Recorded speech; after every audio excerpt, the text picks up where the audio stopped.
Thank you, Michelle. And again, thank you everyone for joining us today for my presentation, Inside the Mind of a Hacker, or as I like to call it, Inside a ScriptKitties Hacking Toolbox. As Michelle mentioned, my name is Corey Nacheiner, and I'm a CISSP and the Director of Security Research and Strategy for WatchGuard. And in today's presentation, I'm going to give you a brief glimpse into the mind of a hacker based on some of the methodologies he goes through when he's attacking organizations. And more importantly, you'll see a lot of demonstrations of some of the toolkits these bad guys use when they're trying to go after your network. So the agenda is pretty simple. I'm going to start with a real quick intro just to tell you why I'm showing you how to use some of these attack toolkits. You know, you might wonder, some of these toolkits might be dangerous, so why do I show people how to use them? Then I'm going to quickly share some of the updates to 3 common hacker profiles we're seeing in the wild. Hackers have changed over the years, so I'll talk about the 3 latest profiles. I'll give you a little bit of Hacking 101, where I'll share some of the phases of hacking, the methodology these bad guys go through when they're trying to target a victim. Then throughout this entire presentation, as I'm demonstrating these phases, I'm going to be showing you a lot of different tools that attackers use at different phases. But of course, the point of this isn't to scare you because of how easy these tools are. It's more to actually share how you can protect yourself. The more you know about these bad guys and their techniques, the easier it is to get the right defenses for the different types of attacks. So why don't we talk about why I'm actually showing you these attack tools? And in the words of the very popular, old Chinese general Sun Tzu, you should know your enemy. I mean, by knowing your enemy, you can learn a lot about how to protect yourself. So the first reason to study the tools is to figure out the right defenses for various types of attacks. And hopefully that's what you'll learn today. Another reason you might want to study these tools is maybe you want to get into penetration testing.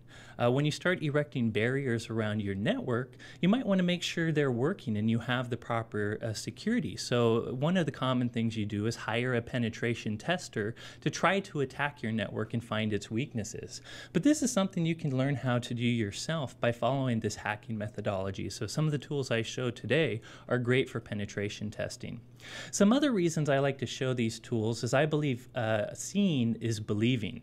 And what I mean by that is I've talked and presented on attacking and hacking for years and years. And what I find is most normal network administrators nod their head when they hear about hacking. Yeah, hacking sounds bad. Oh, buffer overflows, cross-site scripting, that all sounds bad.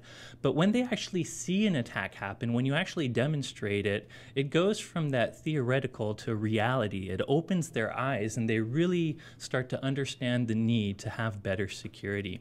And the final reason I want to show you some of the attack tools is because some of the tools that have come out today are just really, really easy for even what we call script kiddies, which are really unskilled hackers to use. It's become dead simple to attack in today's network ecosphere. So you really should be aware of some of the tools and attacks that are being used out there. So let's move on quickly to some of the 3 cyber attacker profiles, or what we call hacker profiles. Now, before I jump into this, do know that back when I started in computer science, hacking was not necessarily a negative term. A hacker could just be a very smart computer scientist. But in this case, obviously, we're using hacker in the media negative sense of the term. So when I started, it was very common to have script kiddies that would deface websites for fun and just to try to make a name for themselves. And cyber criminals were just coming out. But really, those were the 2 types of hackers you'd see most often. But things have changed since then, and we now have 3 different hacker profiles WatchGuard is seeing out there. The first you've probably heard of is a hacktivist.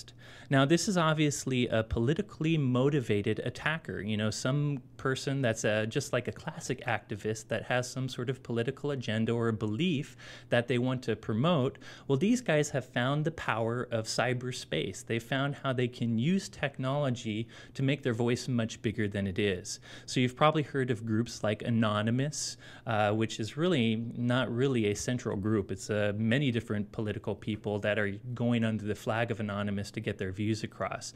But these guys have moved to cyberspace and have started attacking companies or government organizations or whoever they need to get their political agenda across. Now, the good news is these are not the most advanced attackers out there. They tend to use what I call script kiddie techniques. Their most common attack is a distributed denial of service, so a DDoS attack, just to try to shut down, some corporation's resources.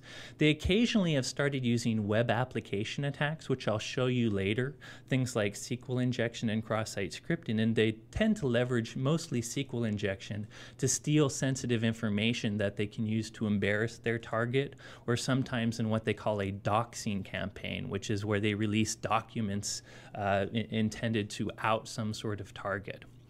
Now, another profile you'll see most often, this is probably the most common one today, is a cyber criminal. This one you all probably understand pretty well. These are the new highly organized, money-motivated criminals out there that are using cyberspace to steal money.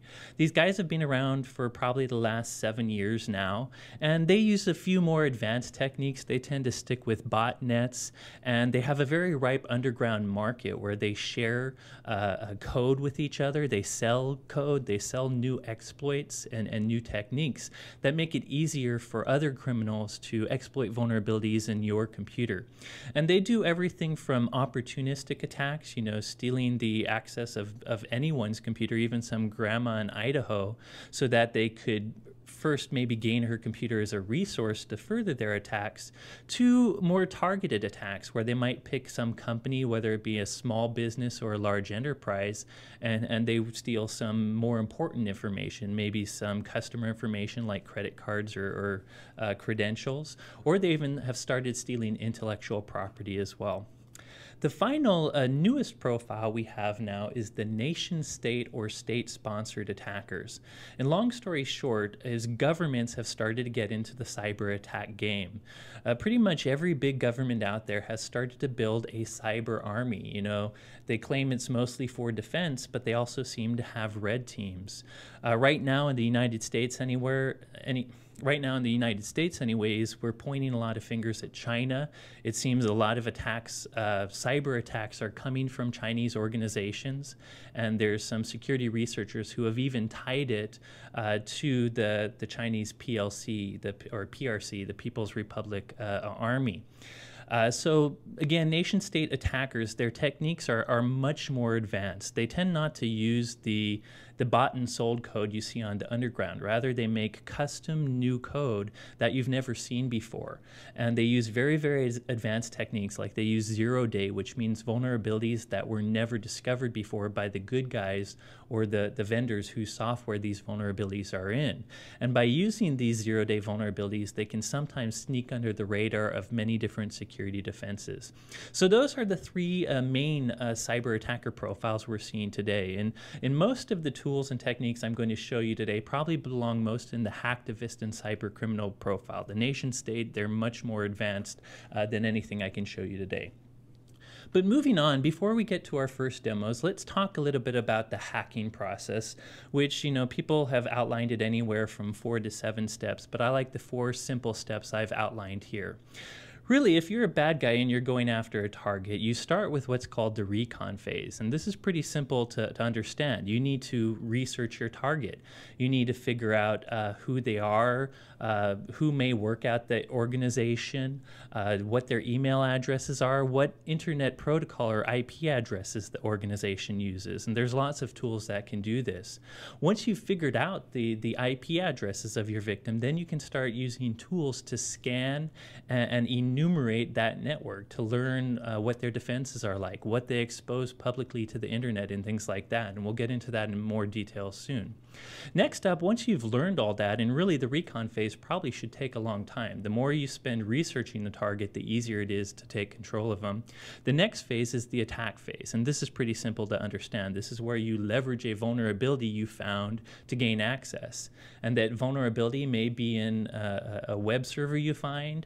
It may be you didn't find any vulnerabilities, but you figured out some of the users, so you socially engineered them to gain access to the network. Many different ways you could attack them once you've gone through the research phase. Next up is the stealth phase, and this is where you kind of try to stay persistently on the network for a long time. If you're a smart attacker, you'll try to cover your tracks and hide yourself. You might use some more advanced tools, which I won't show today, like rootkits to hide on the network and hide on the computer so security software can't find it. More importantly, the stealth phase is also where you tend to do lateral attacks. And what I mean by that is usually you can't get right into the corporation's sensitive database with your first attack. Usually, there's some protection around the database, so you end up having to attack some accountant somewhere and get access to their computer. But once you have access to an internal computer, you start to have an elevated level of privilege that might allow you to do the lateral attacks and gain access to the real server you're going after.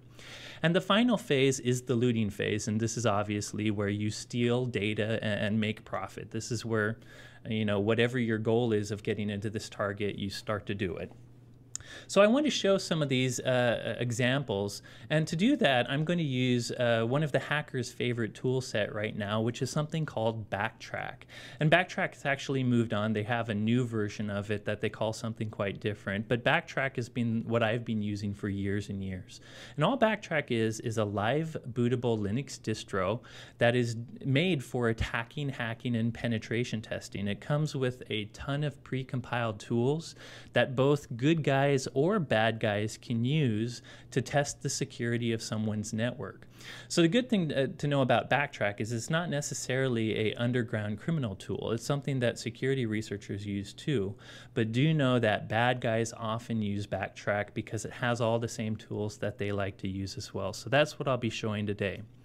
And before we actually do some demos, I want to share a little bit about the demo environment I have. And it's pretty simple. You'll see it here, and it will make more sense as the demo progresses. But I obviously have an attacker machine that's running Backtrack 5. And this attacker machine is actually sitting outside a firewall. This is all happening in virtualization, by the way, in VMware. And this firewall, just so you know, it's actually WatchGuard's virtual firewall, but it's actually in a purposely awkward configuration right now. I want to show you the difference between a legacy firewall and what WatchGuard calls a unified threat management appliance that has many, many more layers of security. So for that sake, I've actually had this firewall mostly configured to mimic a legacy firewall, an old school firewall that just does stateful packet inspection. But throughout the demonstration, I will change the configuration so it matches a UTM so that you can see the difference between both. And then I also have a few victims on the internal network, a Windows XP and Windows 7 machine, one acting as a FTP server, one acting as a web server. So again, this will make more sense as we actually get to the demos. But let's move on to the recon phase. Okay, I'm a bad guy. I'm trying to go after a target. How would I do that? There's actually three parts of the recon phase, in my opinion. One is something I call passive recon. Then we have scanning, and finally we have fingerprinting. Now, passive recon is research you're going to do without actually going near or touching the victim's network in any way. There's all kinds of tools you can use on the internet to learn about victims. I mean, obviously you can Google them if they're a business and learn about them.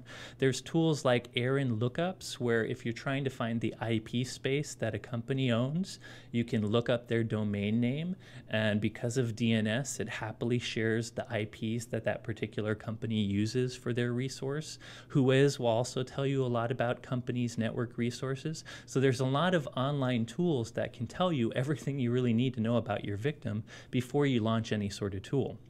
Once you have an IP address or a network address associated with the victim, that's when you move into scanning. Scanning is essentially using various different automated tools to knock on all the doors of a network's IP space and figure out if any of the doors are opening and maybe what's behind those different doors. And then finally, fingerprinting is maybe if you find that this particular organization has a web server on a particular IP address, you need to find out everything everything about that web server, what version it is, if it has any sort of SQL backend, all kinds of information that you can use, because eventually you're going to want to tie a vulnerability in that web server to an attack you're capable of launching. So those are the three enumeration phases. And to kind of demonstrate them, I have a quick recon demo where I'm going to show you quickly two very common tools bad guys use to do scanning and fingerprinting. So why don't we exit the presentation right now and jump right in.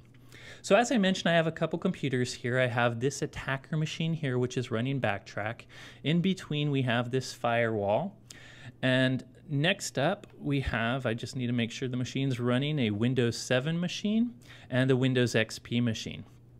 So again, we're in the recon phase, and I've learned a bit about my victim, including maybe the IP addresses that he uses for various things. So one of the first tools I would use is something called Nmap, and you can find it in Backtrack under applications, Backtrack, information gathering will have it, network analysis, and network scanners, and there you see Nmap. But Nmap has a couple different versions. I'm going to start with the command line tool, and this is really a simple tool that does something called a port scan. It will scan IPs to see what kinds of ports are open, and you're probably administrators, so you know a port's tied to some sort of network service. So I'm going to show you a quick example of an Nmap scan. I start by typing Nmap, and then I give it a switch. The first switch is this ST here is telling it to do a TCP scan. Now this scan, for speed's sake, I'm going to do much differently than what I would do in the real world. For instance, I'm going to use this F flag, which tells it to do a really insanely fast scan for time's sake. In the real world, you actually probably want to slow your scan down so you don't trigger any alarms. I'm also going to do this /n, which turns off any sort of DNS resolution because that just slows things down.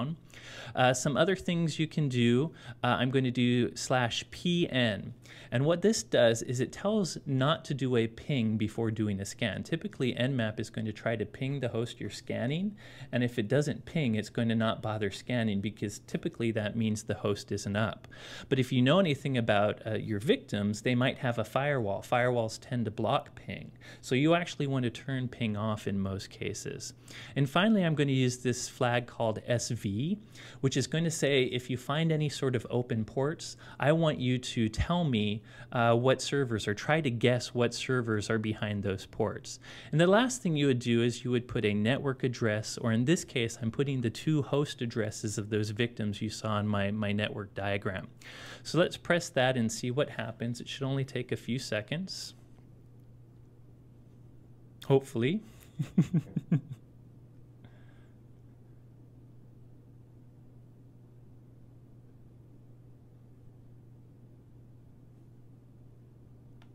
There we go. So it only took about 12 or so seconds, but as you can see, it scanned those two hosts. It found on one of the hosts, port 21 is open, which is a FTP server, and because I used versioning information, it even tells me exactly what version of the FTP server it's using, WarFTP 165. And again, that's great information for an attacker because he now knows the software he needs to attack. The other host had port 80 open, so it's running a web server, and I can see it's running Apache and also OpenSSL and PHP. Again, great information for an attacker to have. And I did use the command line version of Nmap, but I want to show you that there's also ZenMap. And this is the script kiddie point and click tools I mentioned. ZenMap is just Nmap in a GUI format, where I can actually pick different types of profile scans. I can throw in some IP addresses, and it does all the work for me, so I don't have to know any of those switches. And it, again, can give you just the same information. For time's sake, I've already done a scan here, but you see same information. A computer running a web server and a computer running an FTP server.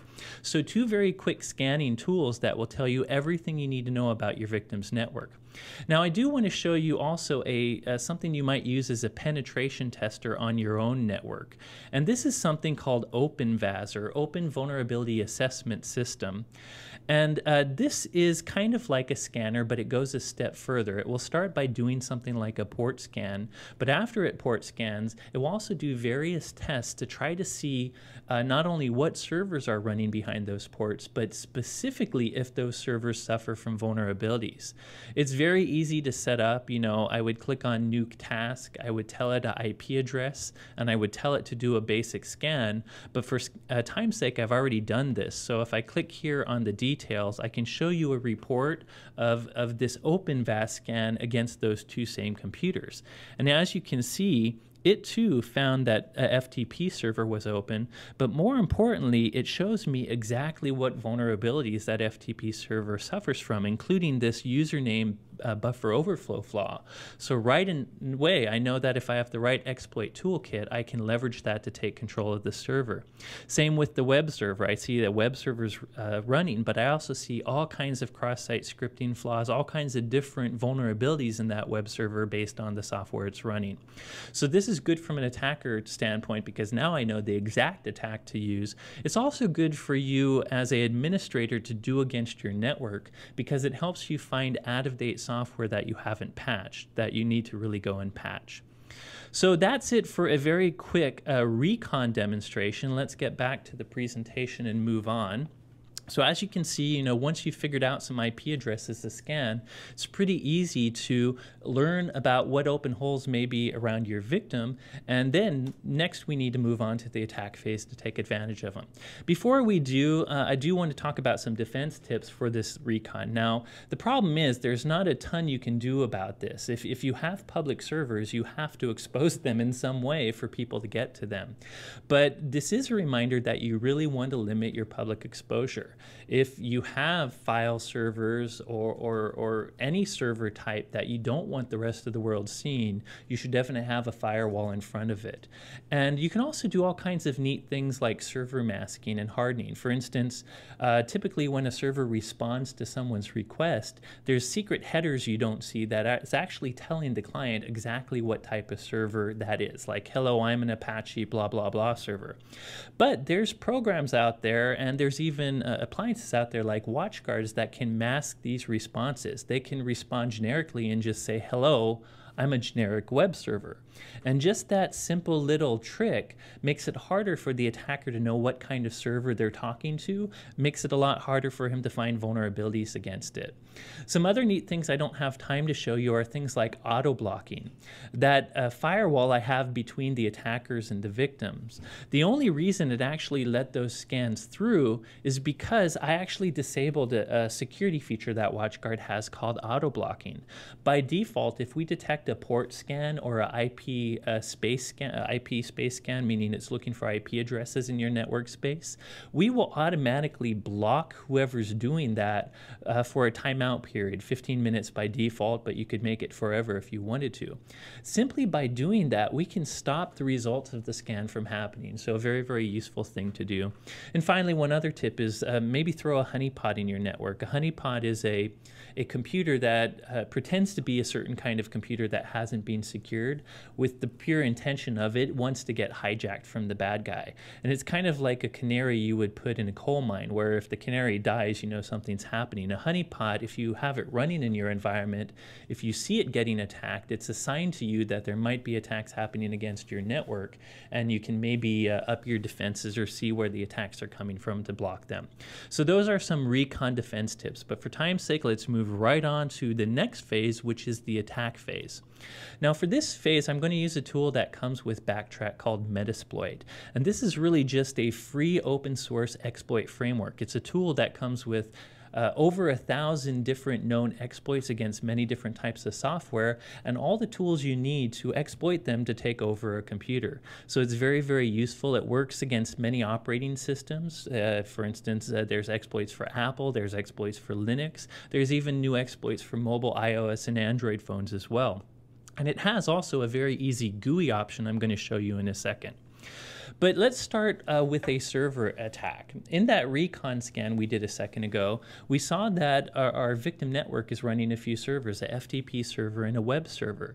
So let's start with the FTP server. We know that they're running an FTP server, and we know exactly what kind of FTP server they're running.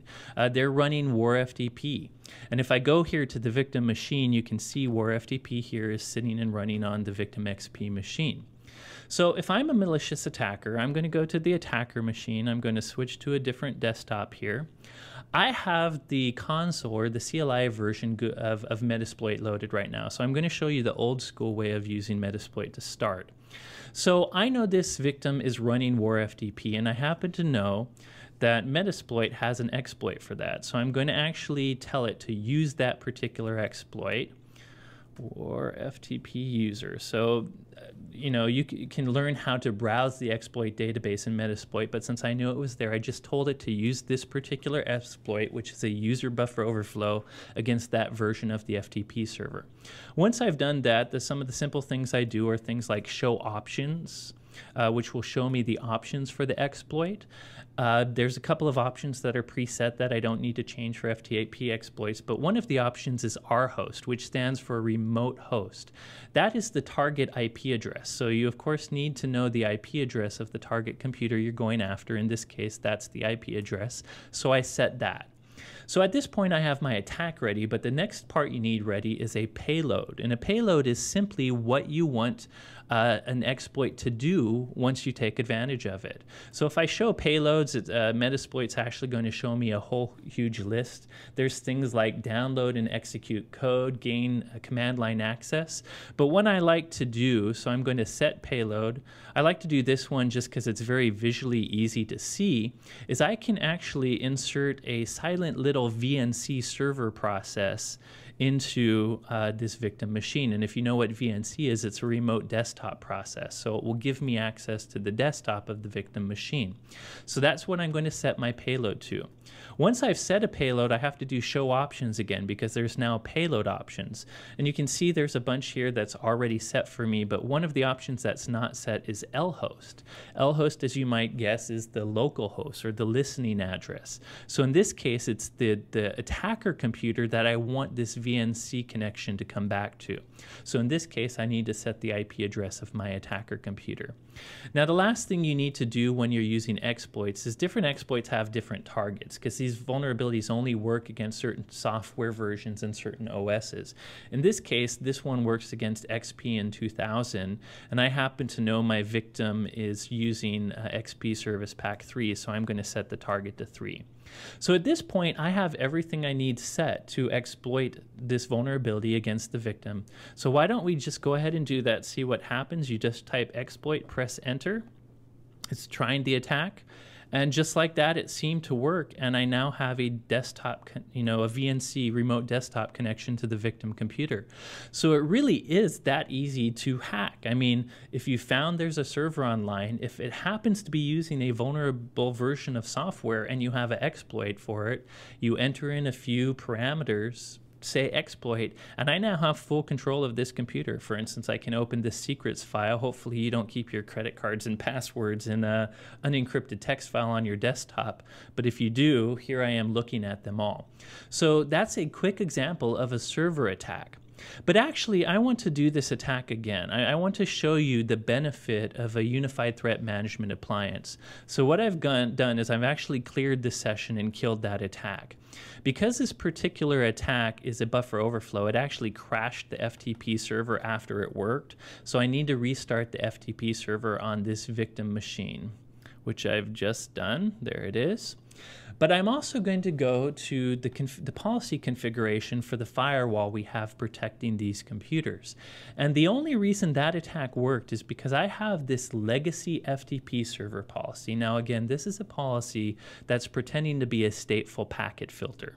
I'm going to actually disable that policy because WatchGuard actually has this thing called FTP proxy that's a much more secure policy that also does things like IPS and antivirus on top of that. So I'm going to save this to my firewall. Give it a second to save. There we go. And once I've done that, I should also go and bring up our logging tool because you might want to see what's happening. This is a real-time logging tool we have called Firebox System Manager, and part of it is Traffic Monitor. And I'm going to go back to the attacker machine real quick, and I'm just going to type exploit again to try to exploit that flaw a second time now that I've restarted the FTP server.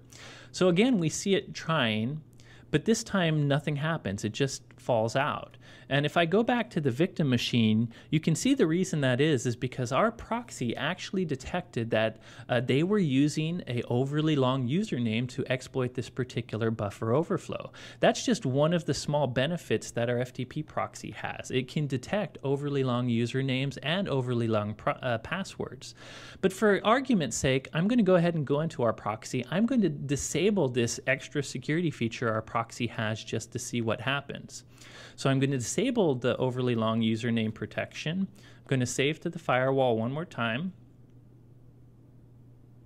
Oops, did it? Make sure it's saved.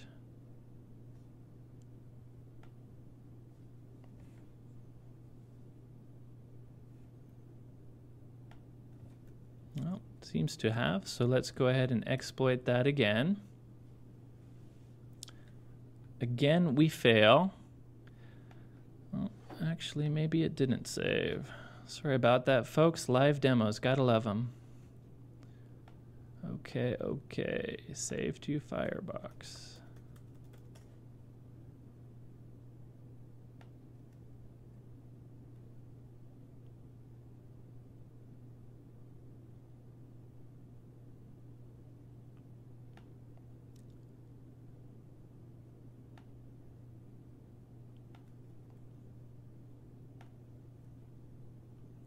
Give me a sec just to restart Policy Manager.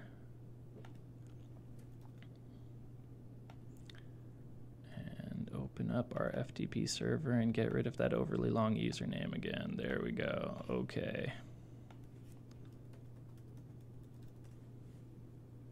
There we go. That's what I'm looking for. Sorry about that slight hiccup, folks, but we've just saved. We'll go back to the attacker machine and we're going to exploit the flaw again. Again, the flaw fails, but this time I want to show you a slightly different log. This time it actually failed because IPS detected this particular attack. We had an IPS signature that detected this FTP user command buffer overflow flaw. So the point of that is actually illustrating defense in depth. By having a UTM appliance, we have many different layers of security. It would only take one of those layers to have prevented this particular server attack, but we have many of them. So again, the value is with UTM, you get more layers than just a pure legacy firewall. So I have another demo for you, but quickly let's go ahead and move back into the presentation to talk about it. The next demo I want to show you is something called a client attack or a client hack. In this case, if maybe you did a scan and you didn't find any open servers, the next thing you'd want to go after is maybe one of the users in the network. So in this attack, I'm going to show you how an attacker might leverage a 1-2 punch. He leveraged a web application flaw in a web server as well as a flaw in maybe a user's browser or the browser software plugins to do a drive-by download attack against a victim. But rather than explain it in detail, let's go back to our attacker machine and our victim machine. Now for this one, I'm actually going to be using this Windows 7 machine here for both the web server and the victim. And this Windows 7 machine is actually running a web server Apache with a MySQL backend. And I'll show you that web server in a second. But let's go to the attacker machine now, and we're going to go ahead and close the command line version of Metasploit, and we're going to start by opening something called Armitage. Armitage is the graphical user interface for Metasploit. So this is still Metasploit, the same program I just showed you, but this is the graphical one that's very easy for any script kiddie to use. Now, if I'm trying to exploit a drive-by download, I want someone to visit my site and automatically install software based on a flaw on their computer. A very popular program that bad guys are exploiting right now is Java. So if I want to find a Java attack in Metasploit, in Armitage, all I have to do is search for Java and it shows me a whole bunch of flaws.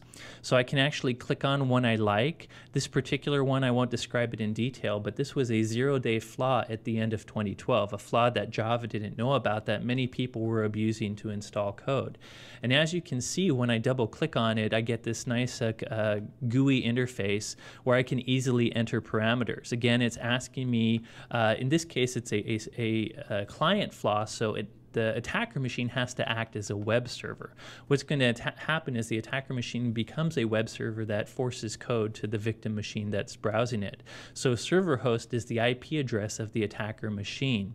You also need to say what port you're running on. By default, the web runs on port 80. And a URI path is basically where, what URL you want this particular attack to be in. I'm just going to leave it in root. And of course, here you can also pick the payload, what bad thing you want to do. For the payload, I'm using this dynamic payload I'll show you in a second called Metasploit.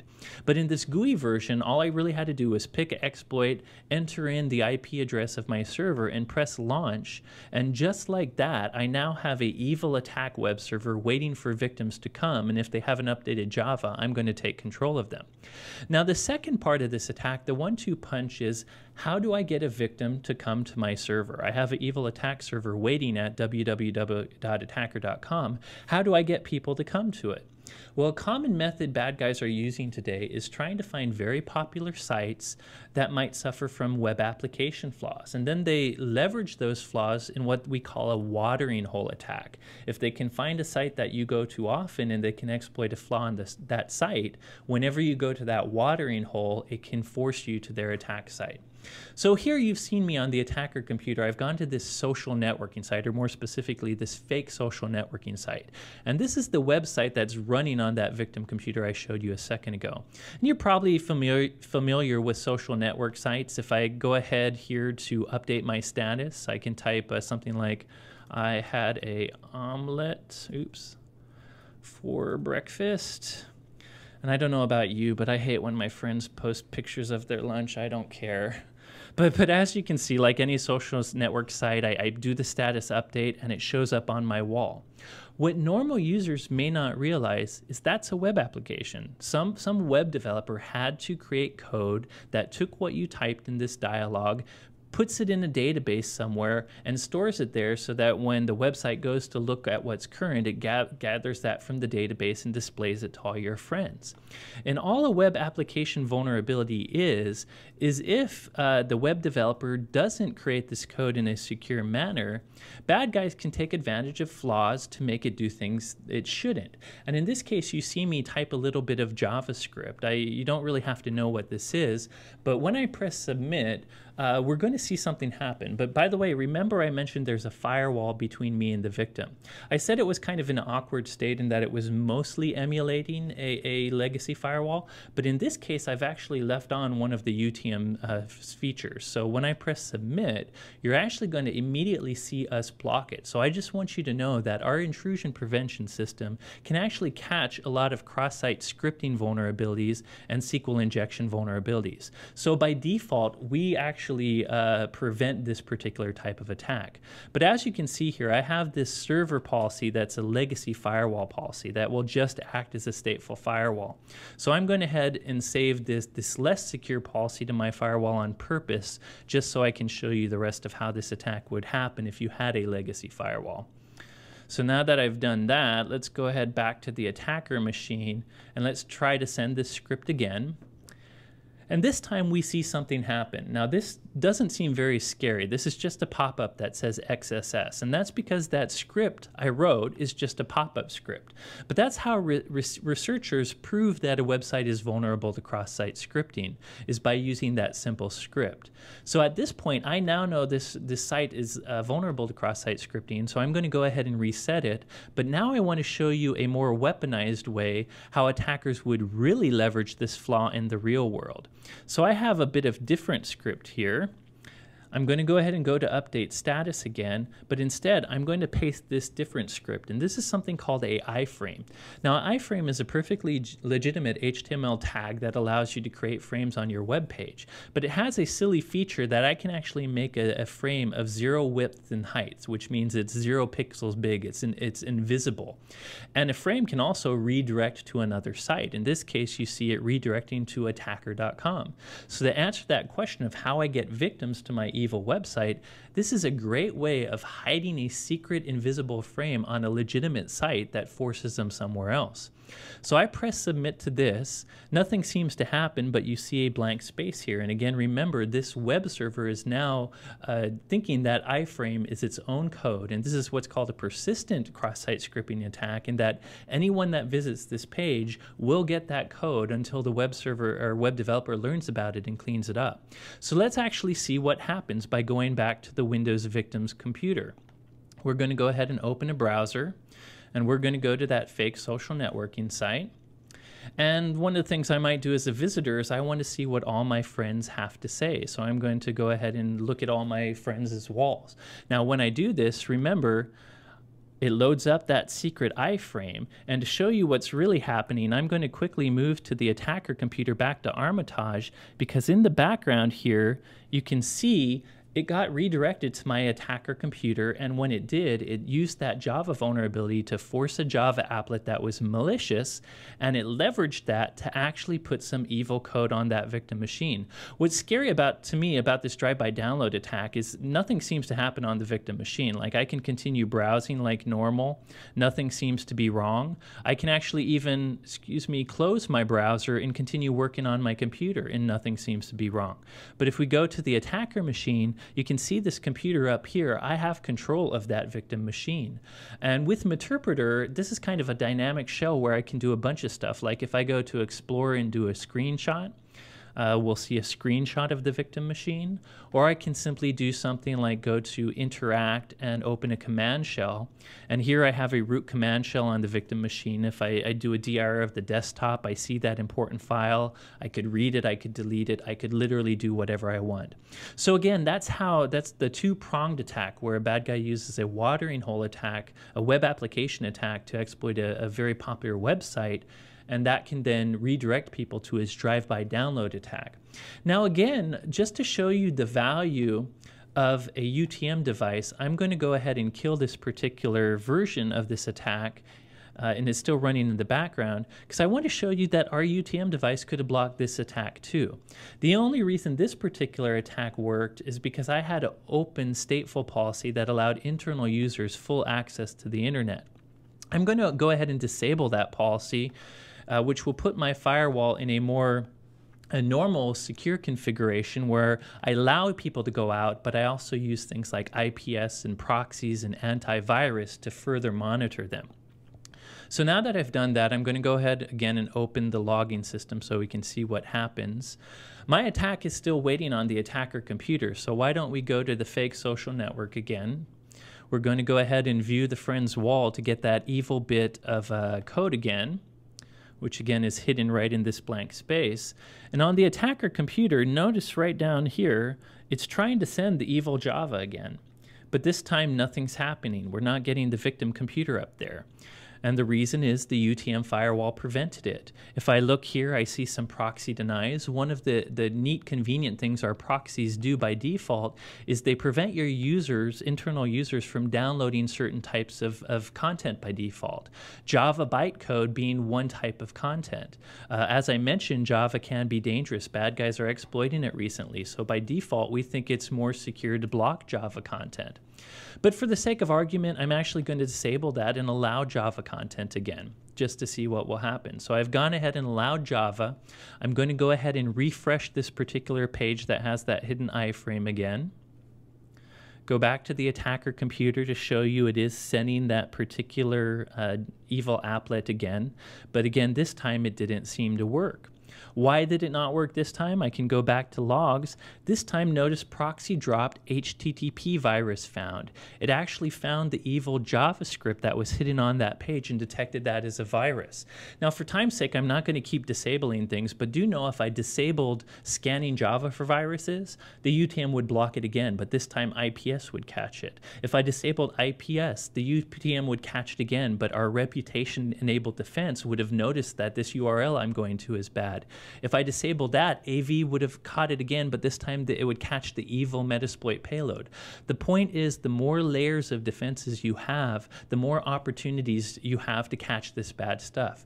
UTM devices have all of those layers. Meanwhile, legacy firewalls don't. So I'm really trying to show you the benefit of defense in depth.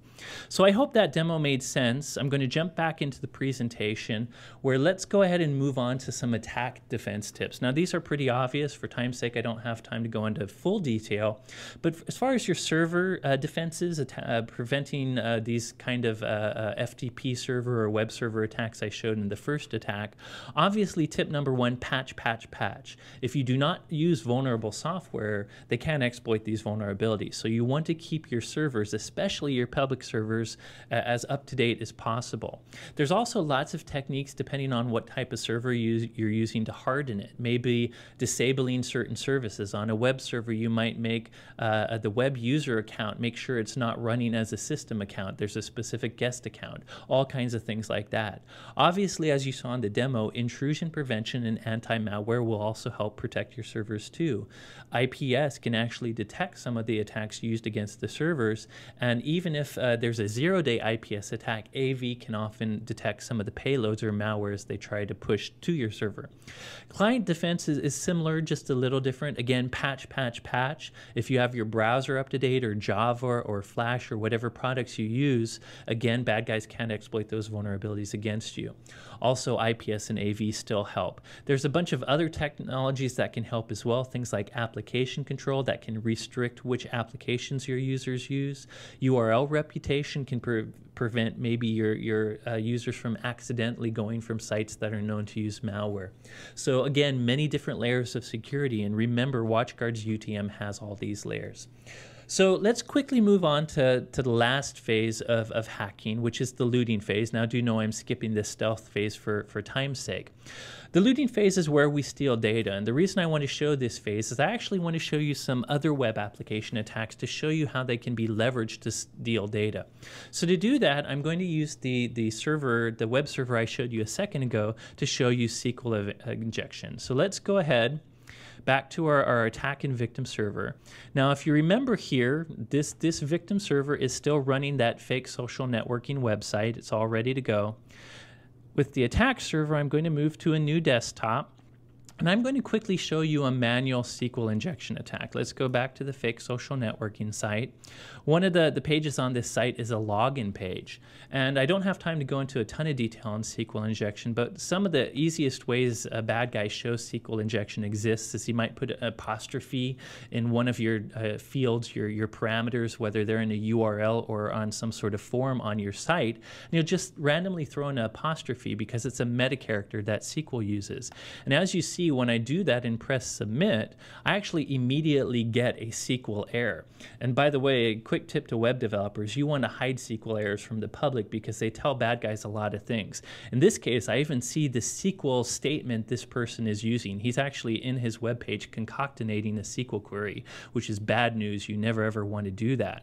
So I'll quickly show you how a bad guy might leverage this. Because I know that putting that apostrophe there means I can inject SQL, and I noticed that particular SQL query had an AND statement in it for login, I'm actually going to change it to something called an OR statement. And in Boolean logic, an AND statement means both sides of a statement need to be true. And the way these pages normally work is it's actually doing a SQL query saying if you see a row that has a username and password that matches what someone typed, then that's obviously the right user, so let him in. In this case, by making it an OR statement, only one side of a statement needs to be true. So I put OR, and I put some always true statement like 9 equals 9. That's obviously always true. And then I put a little other SQL magic, which I don't want to explain for this sake, to comment out the rest of the SQL statement. And if I press submit to that, you can see how easily I can actually trick the login logic and I get logged in. And what happens is I actually get logged in as the first user that happens to be in this database, which in this case was administrator because it started with admin. But that's actually not what that manual process is kind of hard, as you can tell. I need to know about SQL and all kinds of stuff. What I really want to show you is a useful tool in Backtrack. It's under Applications, Backtrack. probably under vulnerability, exploitation tools, database exploitation tools, and you can see SQL map. SQL map is a tool where you can just point it to a website, a URL on a website, or even give it a normal GET request, and it will automatically try to find SQL injection flaws in that thing, in that particular website, and it will then take advantage of them to do all kinds of bad damage. I'll show you. So I know this particular page has a SQL injection vulnerability. One way I can use SQL map is I can actually give it the actual GET request that this page uses. So maybe if I type a fake name here, let's put Scott, and a fake password. I'm going to use a tool called Burp Suite. This is a proxy tool, a client proxy tool that comes with the other applications in Backtrack. And I'm actually going to turn it on to intercept all my HTML traffic. And what you'll see what will happen when I submit this potential name and password and press submit, the cool thing about Burp Suite is it's going to show me the exact GET request that would be sent to this site. And that's useful because it's what I want to share with SQL map, because it has the site name, the specific page, and PHP that's being used, as well as all the parameters that are being sent as a form. In this case, it's parameters can be sent in the URL too, but in this case, it's in the form. So what I would do is I would just copy and paste this exact request, and I would save it to a text file. By the way, if I forward this request, it would actually fail because that's not a real username and password. But now that I have that, I can actually run this SQL map query. So I would just type SQL map, which happens to be a Python script. I tell it I want to use a request, and in this case I point it to the request, which is that cut and paste of this proxy here. And once I do that, and I type something, I can type a command where I can say, give me the banner of this web server, or tell me the current users that use this database. So if I press that, SQL map, I've already done this. For time's sake, the first time you do this, it will take a while, but you can see I typed this earlier and ran it. And what happens is SQL map actually goes through and uses some black box testing to try to see what kind of a database server is behind the website. In this case, we found it was MySQL. Then it tries all kinds of different ways to do SQL injection. And you can see it's finding the username is probably injectable, and it's finding a number of different ways it can inject stuff in the username. At the end of that entire process, because it found a SQL injection, it used that SQL injection to actually display the banner, which tells me everything about the operating system and the database and web server being used. So again, if I type this, not only does SQL map automatically find SQL injection flaws, but it then leverages them to do some bad stuff you want. So now that I've done that, let me show you some of the power, how I could loot with this. Well, first, once I know I have some SQL injection for some site, I can give all kinds of different commands. Like I can ask, what's the current database on the site? Who's the current user of this database? There's a command called isDBA. Is this user a database administrator? And another command called hostname. So now SQL does all the hard work for me. It leverages the SQL injection flaws it finds, and it tells me all that information. I can see the computer is root at localhost. The database being used is OWASP. The host name of the computer is testerboy, and that particular root at localhost user is actually a DB administrator. Some other commands I can use real quick is I can type DBs. This will tell me, besides the current DB, are there other databases on this database server?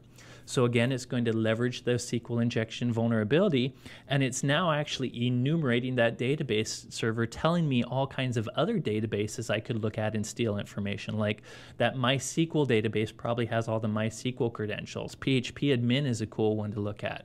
So now I know all the databases on that server. Next, let me steal some information from databases. So I know OWASP 10 is the default, the web server database, so I'm going to restrict my query just to that database. But now I can do things like, what are the tables in that database? Using that tables command. Again, it leveraged this SQL injection, and it's now going through and enumerating all the tables. Right away, as an attacker, accounts, that sounds like an interesting table. Credit cards, that sounds interesting. So let's change my command a little. I'm going to force it to look at accounts and credit cards tables. And this time I'm going to ask for columns. Again, it leverages that flaw and it shows me the credit card table has credit card IDs, credit card numbers, CCVs, there's passwords in the account database. And the final step that I really wanted to show you is the looting, where I could just do the dump command for the table's accounts and credit cards. This one I ran ahead of time so it would happen faster. And just like that, you can see I pulled out all the usernames and passwords in this particular database. In some cases, by the way, if the admin is smart, these passwords will be hashed. But even if they're hashed, they can easily be brute forced. They're usually MD5 or SHA-1. And if I go down to the credit card database, here I have all the credit card names, the CC numbers, the expiration dates. So you can see how easy it is once you find a SQL injection flaw to use SQL map and loot all that sensitive information. So that's it for the demos. Hopefully that all made sense for you. I'm running really short on time, so let's move to web application defense tips. This is actually a very long subject in itself, but the first tip is you need to create securely developed sites. And you probably may not know how to do that, but I recommend you go to OWASP, Open Web Application Security Project. They have all kinds of tips for configuring your database and web server and using web code that doesn't suffer from these flaws. The other thing is, I don't have time to show it today, but you saw earlier, we can catch some cross-site scripting and SQL injection if you use a unified threat management appliance like ours. They help quite a bit. And the last thing I'll leave you with, something WatchGuard doesn't do, but there's a new concept of something called a web application firewall. This is not really a firewall, it's a security application just for your website, and it's essentially trying to detect any sort of parameter modification that these bad guys do when they're trying to take advantage of web application flaws. So look into that. But to finish up today, let's go ahead and wrap up with the final summary. So the things I really hope you learned today is, first of all, I want you to know how simple tools have really made hacking much easier. It's really lowered the bar to what a hacker needs to know to attack networks. All these tools are freely available. There's a lot of underground tools I didn't even show you today that are just as easy and easy to get. So hacking is very easy. You don't have to be a rocket scientist to do it, which should worry you and hopefully encourage you to set up defenses. The second thing I hoped you learned today is legacy defenses, specifically legacy firewalls, are not enough. Every firewall you set up today is going to allow web traffic for your users. It's probably going to allow some ports into your public file servers and web servers. So all those holes are in your firewall. If you don't have other security controls on those particular protocols to do intrusion prevention, content scanning, check for malware, you really don't have the defenses you need. Which really brings me to the point of, to protect against modern attacks, you really need defense in depth. You need many different layers of security to cover those holes you're punching in your legacy firewall. And in a word, that is really what WatchGuard's Unified Threat Management offers you, is this defense in depth. In one easy to manage security appliance, we have a firewall, we have antivirus, we have IPS, reputation services, and much, much more. So we can protect against more advanced threats you see in today's modern world. So thank you for your time. I hope that taught you a few things and encourages you to defend your networks. I'll leave you with a little bit of pimping Corey to remind you to come to WatchGuardSecurityCenter.com, which is WatchGuard's technical security blog. You can get a lot of weekly security alerts and opinionated blog posts. And we also do a weekly InfoSec news summary video and a bi-monthly, or I'm sorry, every 2 months radio-free security iTunes podcast. So a lot of interesting security content. But again, thanks for coming. Sorry if I went a bit over, and I'll throw it back to Michelle.